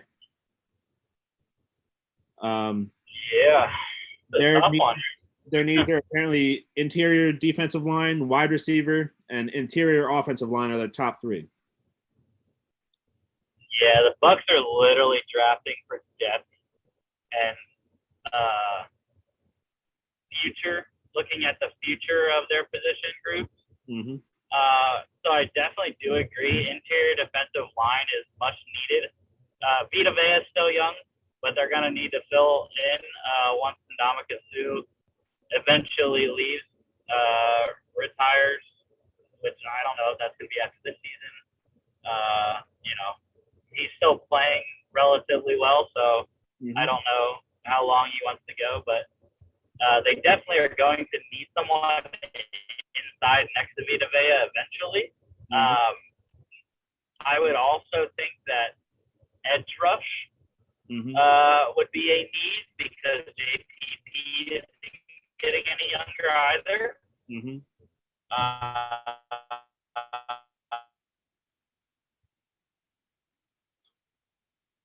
Well, they just based on those 2 positions on the defensive line. So I think the inside linebacker, secondary is very young. But yeah, top 5.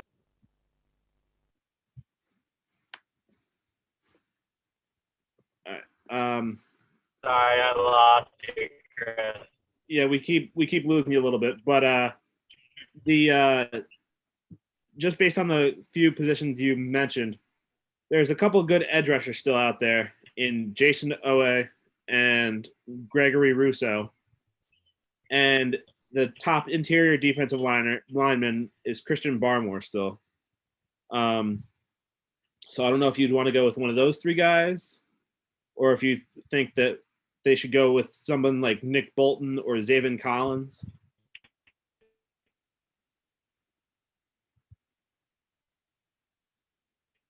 Or they still have the top running back on the board in Javonte Williams.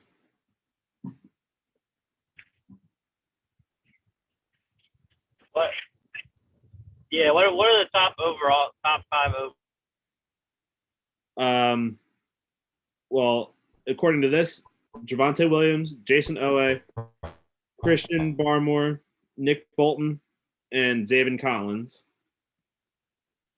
Or the other way, Baron Browning, Kadarius Toney, Players. Zaven Collins. It was a top 5. I can't.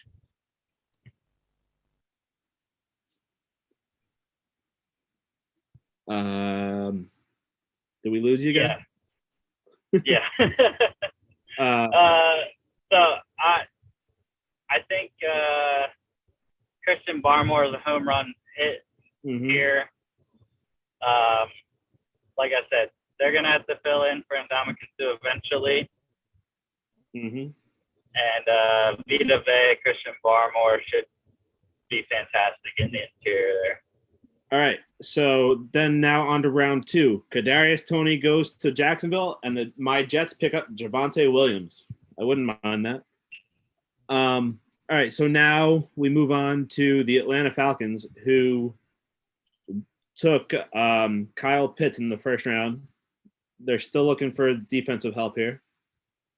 And their number one need is edge, who still has a couple big names out there with Gregory Rousseau and Jason Owe, or linebacker, which again has a couple big names out there, Nick Bolton and Zaven Collins. So yeah,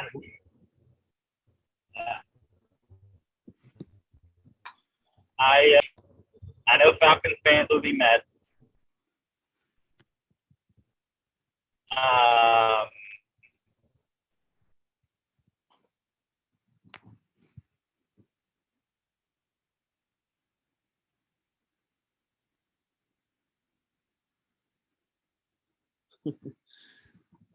Keep losing them.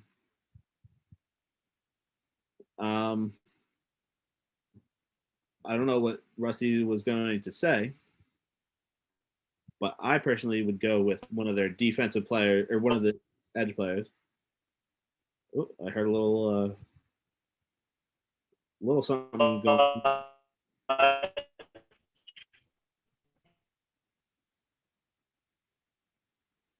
Oh, might have something here.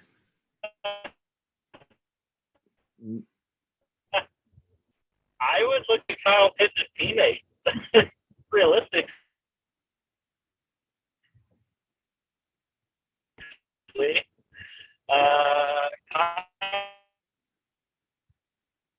Kyle Trask, it's probably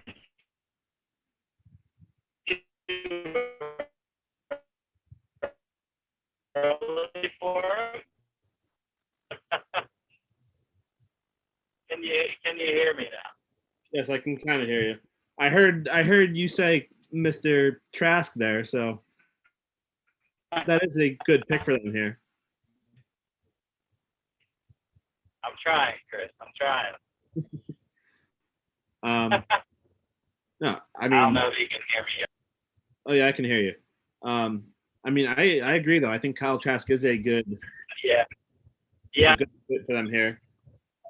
It might be too early, but according to this website, he's ranked 138, so it's over 100 spots too early. But but him, Kyle Trask, Kellen Mond, and Davis Mills are all projected to go second/third round. I would put Kyle Trask, Kellen Mond in the second round, Davis Mills in the third. But like I said, I know Falcons fans would be really mad, but they have to find a successor to Matt Ryan eventually. And so I'm gonna go with you here. I'm gonna say Kyle Trask here for the Falcons. All right. Well, the very next pick, Pat Freiermuth to the Dolphins, Baron Browning to the Eagles, Rondale Moore to the Bengals, and now your Panthers are back up. Yeah, so we got Rashawn Slater at 8. Can you give me top 5 overall here? All right, so we still got a couple of the big defensive players here. Zaven Collins, Gregory Rousseau, couple more offensive tackles, Jalen Mayfield, Dylan Radins, Nick Bolton, Let's see what the other board says here. Jason Owe, your guy from Penn State, is still out there. Yeah, Nick Bolton, Zaven Collins. So the top guys are all linebackers or offensive linemen. Got a couple of interior offensive linemen here: Landon Dickerson, Creed Humphrey, Wyatt Davis, Elijah Moore at receiver. Yeah, I mean, De'Ami Brown. I know Mark is high on him. yeah, it's definitely interesting to see how the board has fallen. I think in the favor of the Panthers, actually. Because, like I said, when we were talking about the Darnold trade, I think the only thing on that offense that still needs help is left tackle and guard.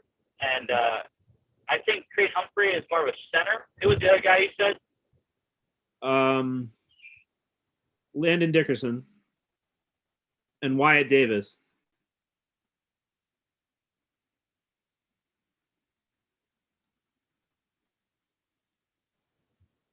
Dickerson Davis. I think it comes down to either receiver as well to go along with. Cut out there again. I don't know.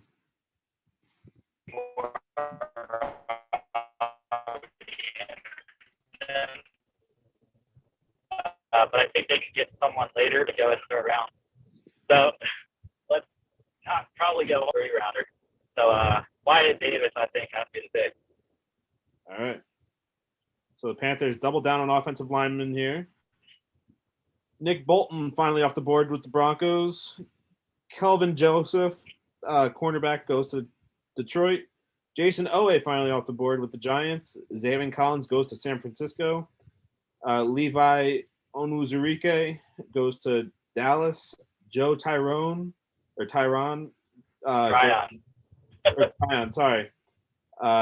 Goes to Jacksonville.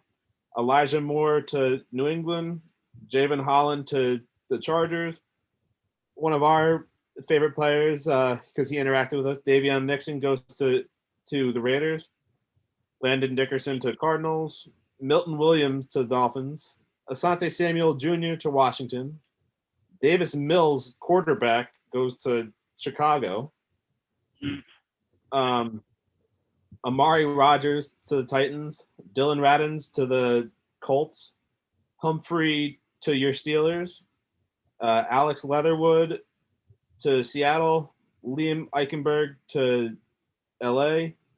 De'Ami Brown to Baltimore. And Aaron Robinson to Cleveland. And now the Saints are back up. And they got a couple big things going on here too. So I'm just looking here. And I don't know why he's falling so far down the list, but I think it's a no-brainer that they have to pick Gregory Rousseau here. I mean, edge is one of their biggest needs here. And right now we're at pick number 60, and he's ranked as the number 30 overall player. So he's 30 spots past where they say he should be. And their other needs, like wide receiver, linebacker, they're not really any big name guys here right now. I mean, one of their other needs is a tight end, and Tommy Tremble's coming up, but I don't know. I would still go with Gregory Rousseau here, I think. I mean, there's a couple other edge guys, though. Ronnie Perkins and Joseph Osai are here. And Jabril Cox is the best linebacker, which is another one of their needs. I don't even see a wide receiver. Oh, Amon-Ra St. Brown is still available. I think he's the top receiver available right now. Yeah, I agree with Gregory Rousseau. I expect both of the Miami rosters to go on night one. Mm-hmm. Rousseau's kind of fallen off a little bit. Dylan Phelps has some more raw talent, but 15.5 sacks season, it's hard to look past for Gregory. So, and I think he's better suited for defense. So, get the bookend to replace Trey Hendrickson with Cam Jordan there in New Orleans. Yep. All right, moving on. Amon-Ra St. Brown goes next to Buffalo. Ifeatu Melinfuo, or I don't know how to say that. Ifeatu Melinfuo. Yeah, him. He goes to Green Bay. The Chiefs take offensive line, go Josh Myers from Ohio State, and now we are back to the Super Bowl champion Buccaneers. According to this, they need receiver, interior offensive line, edge, running back. And there's not really any of those positions in the top of the draft right now. I mean, there's those two edge rushers that I mentioned before in Ronnie Perkins and Joseph Osai. But then I don't even see a wide receiver. There's Nico Collins from Michigan, Dwayne Eskridge, Tylan Wallace. There's Quinn Miners is the best interior offensive lineman available.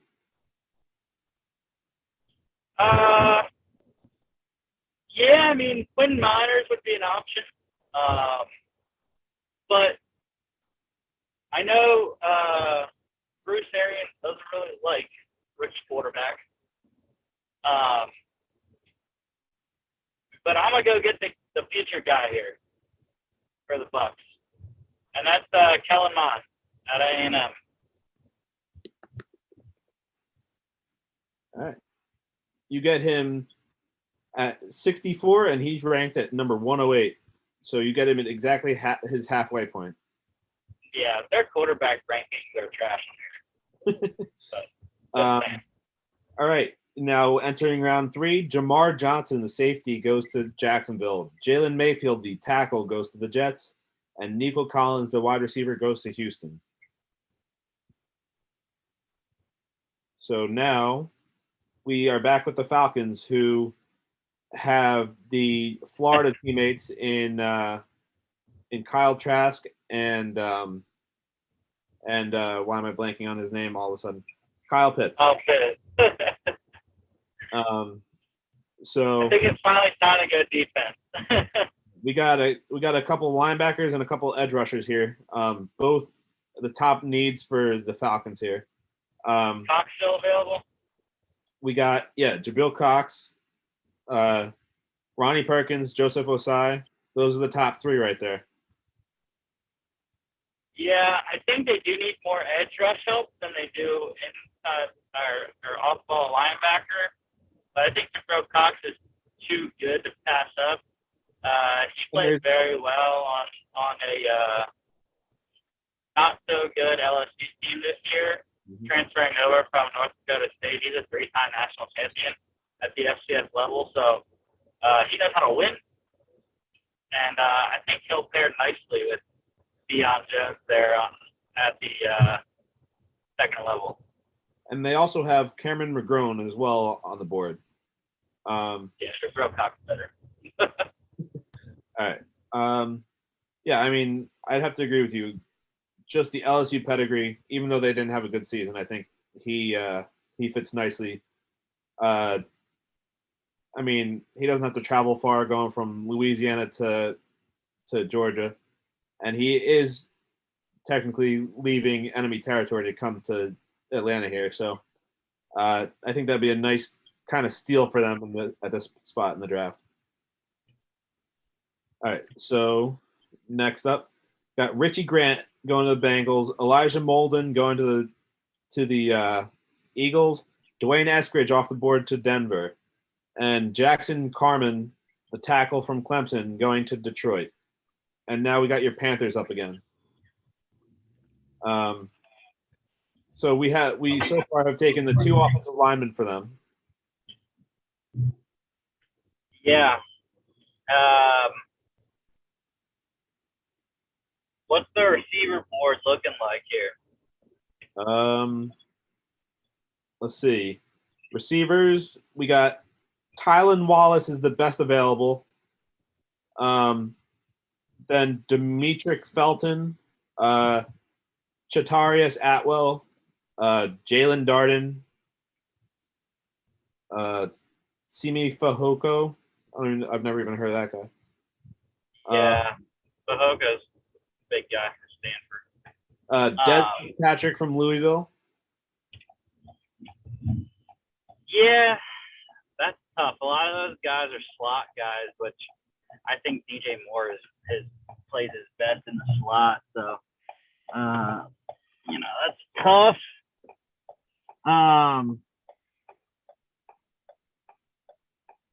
And then Tylen Wallace isn't a slot guy, but he's a speedster, and that obviously is Robbie Anderson's forte. So, and well, if you want to go based on need, based on this website, corner is the number one need right now. Yeah. And one of your guys, Tyson Campbell from Georgia, he's the number one corner available at the moment. Sean Wade from Ohio State as well.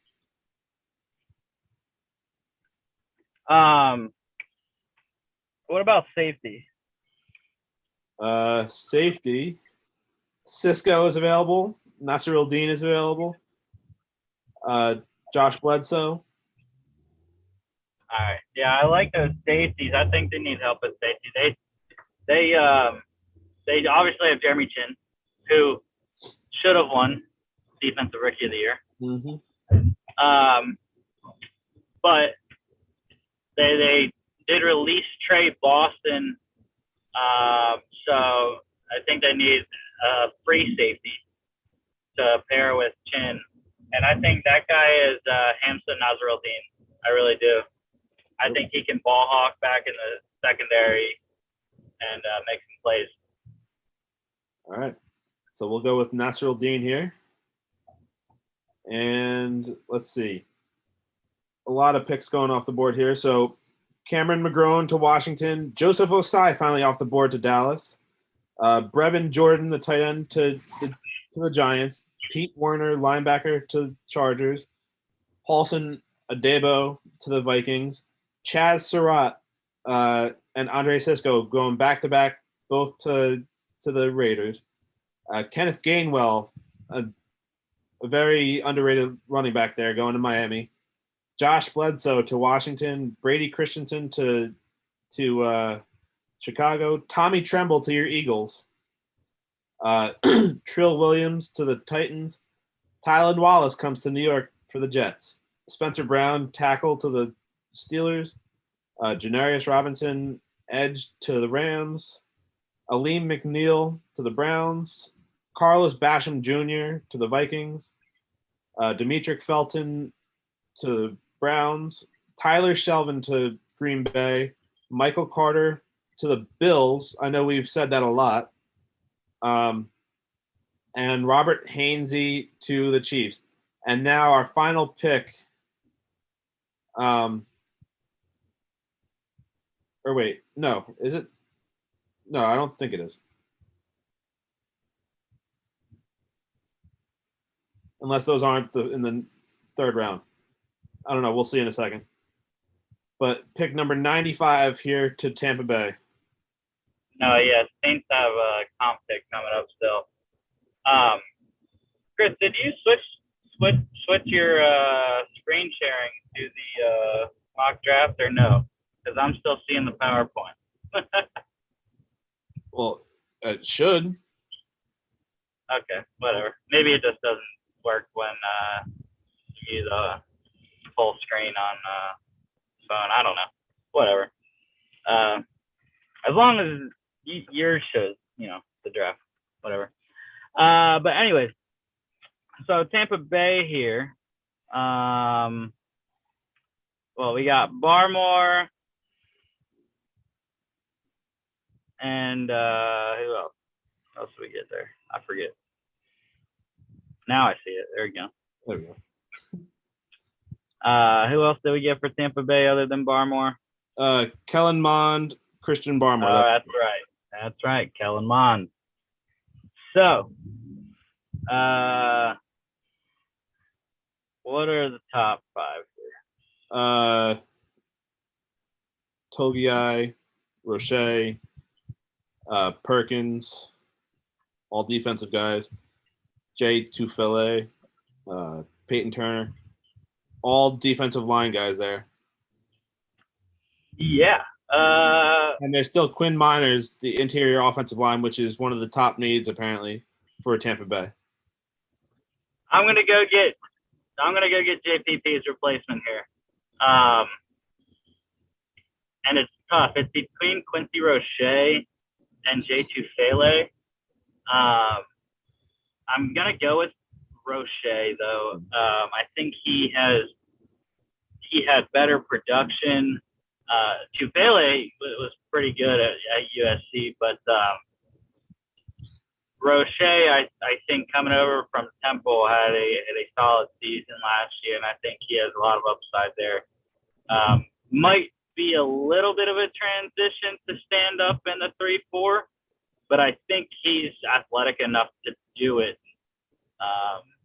Different from his teammate, like I said, Gregory Rousseau, I thought was definitely more of a 4-3 guy than a 3-4.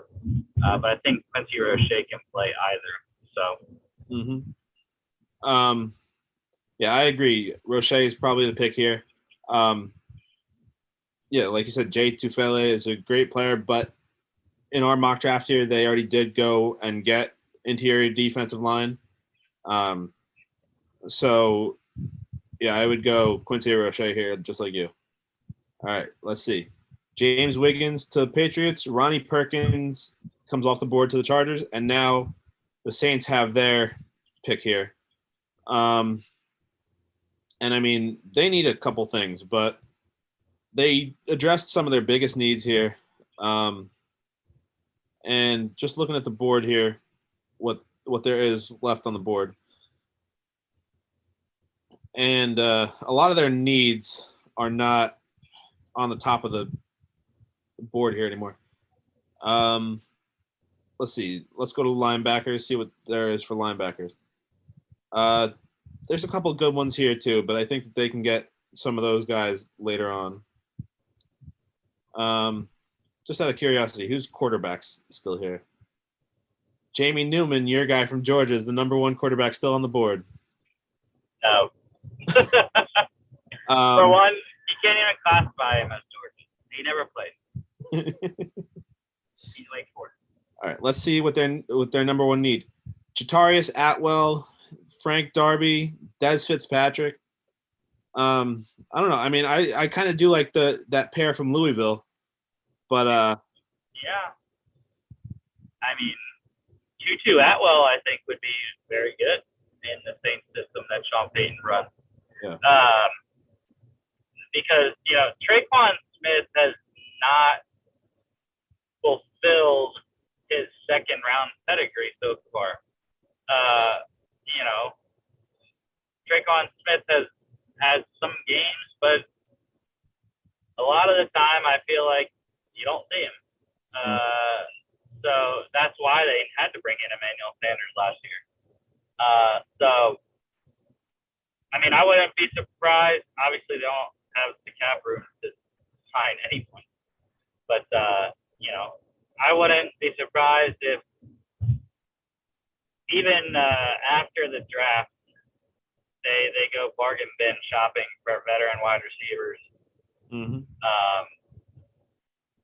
But yeah, I like Tutu Atwell though. Yeah. All right, so I think that's who I'm going to go with here.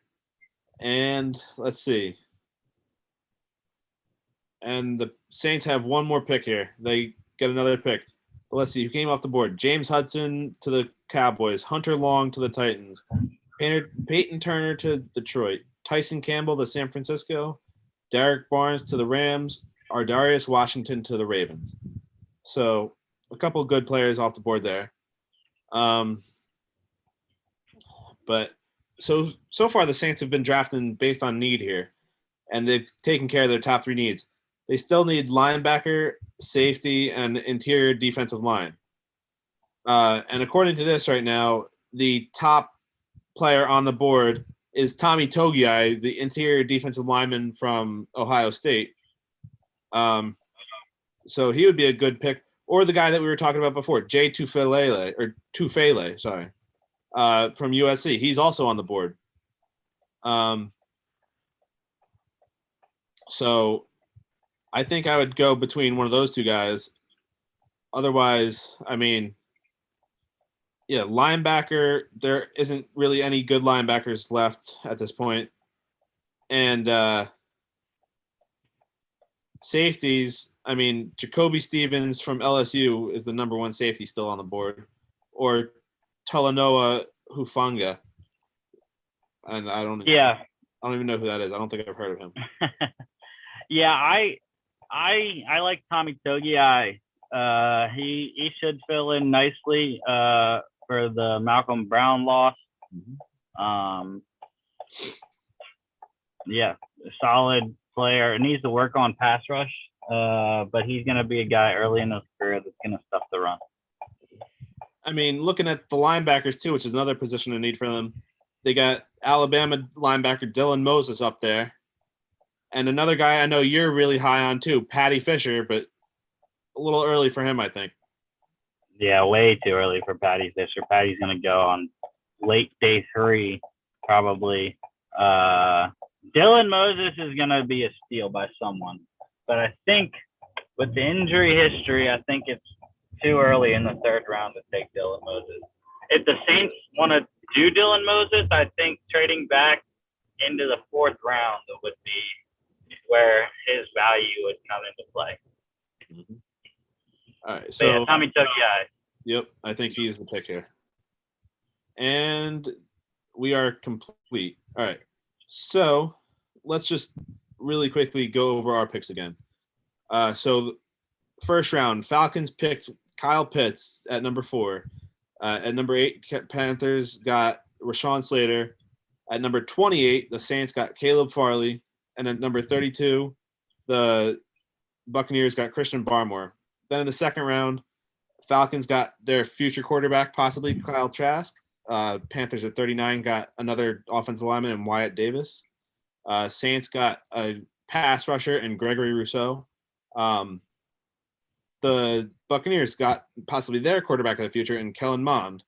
Then the Falcons at 68 got a solid linebacker in Jabril Cox. At 73, Panthers got Hamza Nasruddin to shore up their secondary. The Buccaneers at 95 got Quincy Roche, former teammate of new Saint Gregory Rousseau there. And then the Saints in their 2 picks at 98 got Tutu Atwell, the receiver, and at 105 got Tommy Togiai, the defensive lineman from Ohio State. Overall, I think this was a solid draft for all 4 teams, really. Yeah, I think the 2 quarterbacks were the intriguing selections by myself.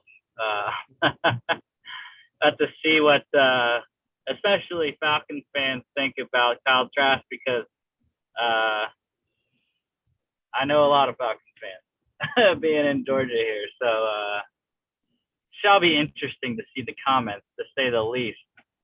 But yeah, Bucs fans too. Even our good friend Jake Schneck, I'm sure he'll have something to say about the Bucs taking Kellen Mond in the 2nd round. Yeah.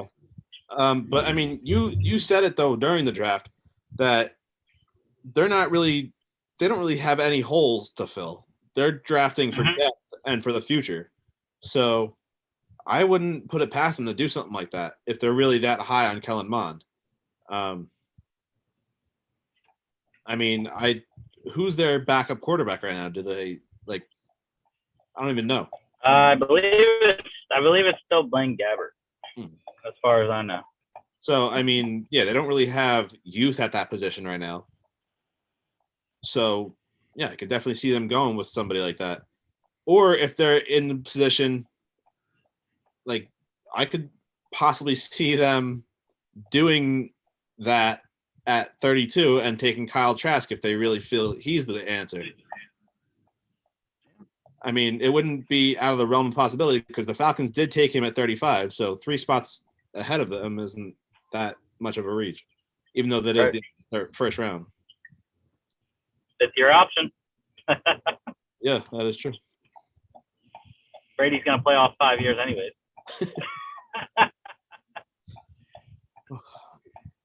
I mean, is he already the oldest quarterback in NFL history? Probably not, but he probably I don't shoot think for that. But yeah. Go back to the PowerPoint now. Finish it out here. I just got home, so. All right, perfect timing.